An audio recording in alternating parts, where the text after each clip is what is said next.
The Sunshine Coast Association for Community Living was incorporated in 1958.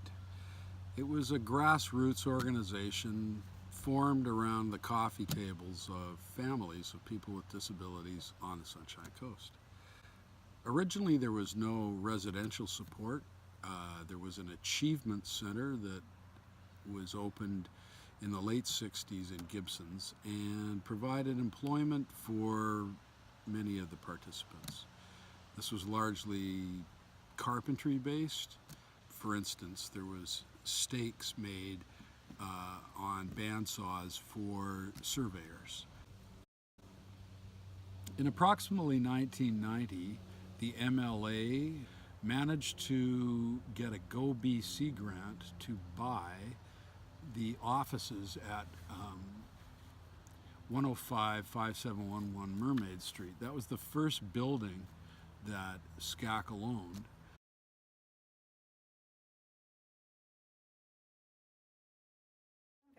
Fairview was definitely part of SCACL, but it was very young. That we'd only just unionised before I started. I decided with a co-worker that we would go and get our registered carry certificates.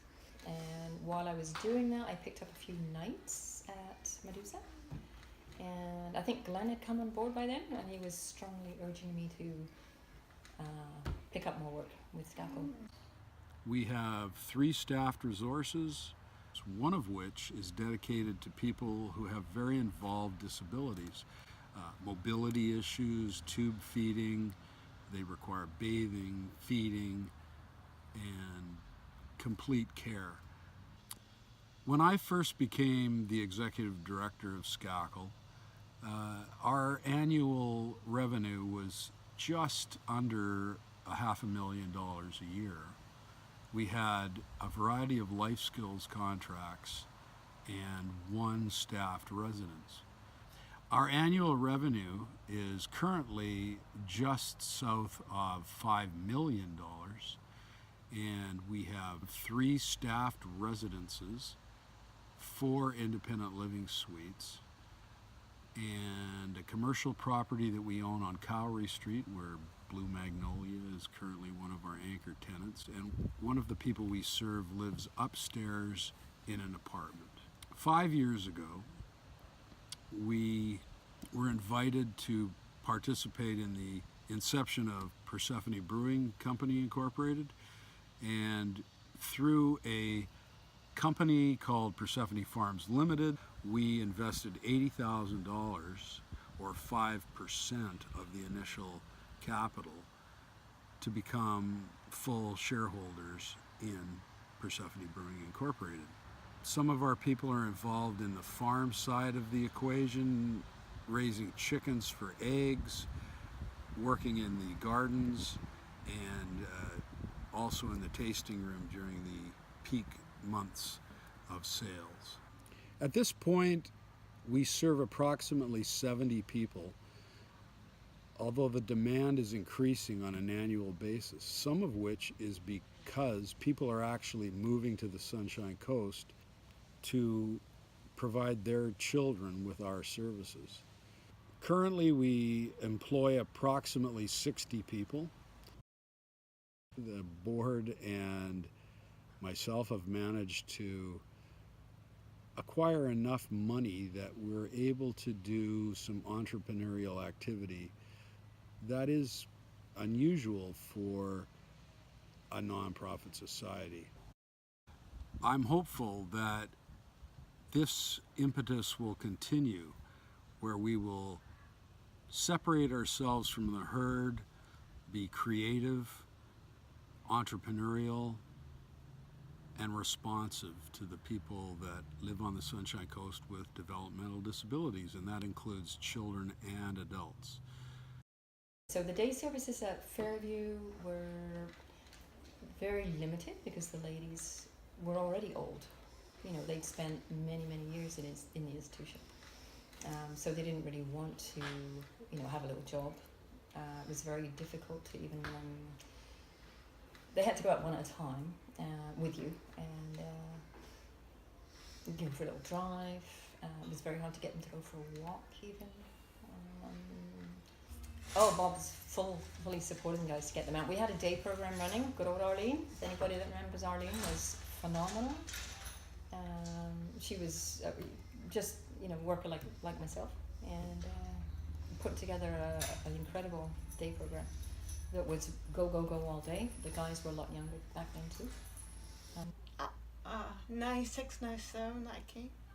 I got interviewed and all the good stuff, and I like doing work here. And also, I can't be lazy, so I did a lot of work here.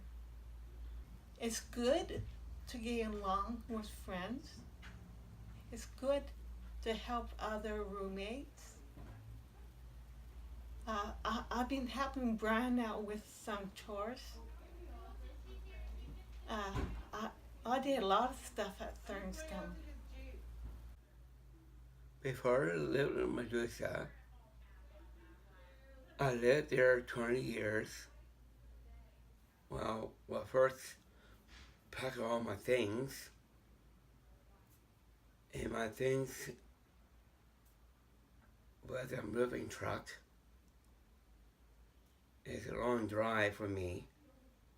Before I moved here was my friends, like fishing with my staff. I do it in my own life, take care of myself, and behave myself. I like being my life. You know, the coast, of course, is not just about staffing. Like, the coast has grown in leaps and bounds. So we've had some great staff here, but they generally, you know, they might move on, right? People tended to do that. I think now the coast has gotten so much bigger, maybe people are staying a bit longer, I don't know. Training is really good. There's lots of trainings to be offered, and you can always ask the staff. You're very supported with your education, I think. I've had the opportunity to learn a lot from these guys. Yeah, and you know, yeah, I mean, I started in this field knowing nothing. It's fun. It feels like I've left my home and come to my other home. Always. I've never felt like I'm going to work. It's been a great job. It's been a really fun job. In conclusion, it's my heartfelt hope that everybody associated with SCACL will continue to pursue the vision of full citizenship for people with developmental disabilities. I'd like to acknowledge some people that have gone before, in particular Gray Waddell, our dearly departed friend who served so ably as president for many years, and the current board and all the boards that have served before them. It's been a real honor for me and a privilege and a blessing to have been able to attempt to provide leadership to this organization.